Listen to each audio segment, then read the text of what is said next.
সকল শহীদদের প্রতি শ্রদ্ধা।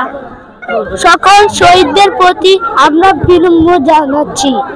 চট্টগ্রাম বন্দর থানাধীন দরবেশিয়া সরকারি প্রাথমিক বিদ্যালয়ের উদ্যোগে আন্তর্জাতিক মাতৃভাষা ও শহীদ দিবসে 21শে ফেব্রুয়ারি বিদ্যালয়ের শহীদ মিনারে ফুল দিয়ে শহীদের শ্রদ্ধা নিবেদনের মাধ্যমে শুরু করেন।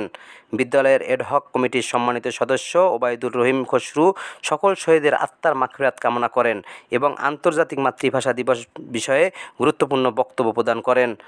আজকের 1952 সালে যে ভাষা আন্দোলন হয়েছিল, তাই আমার দরবেশিয়া সরকারি প্রাথমিক পক্ষ থেকে আমার ছাত্রছাত্রীবৃন্দ এবং শ্রদ্ধেয় আমার শিক্ষকবৃন্দের পক্ষ থেকে শহীদদের প্রতি শ্রদ্ধা ভালোবাসা জানাচ্ছি এবং তাদের যারা ভাষা আন্দোলনের জন্য আত্মা দিয়েছে তাদের আত্মার মাগফিরাত কামনা করছি।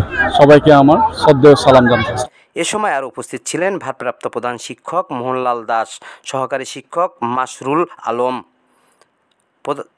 অন্যান্য শিক্ষক নূরে আলম সিদ্দিকী, মাসুদ পারভেজ, বর্ণা দে, ফারজানা মাকিন, ফারহানা আফরোজ, তৃপ্তি রানী শর্মা, সুমেনা বেগম, শাহিদা আক্তার সহকারে বিদ্যালয়ের সকল শিক্ষার্থীরা।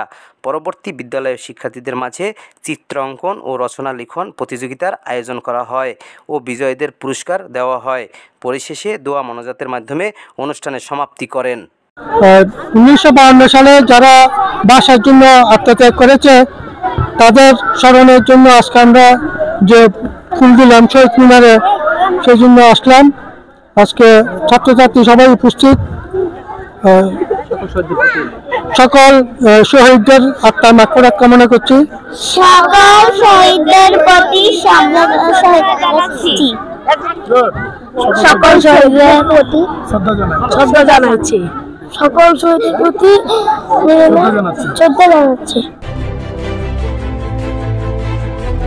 16 বাংলা টিভি, আবহমান বাংলার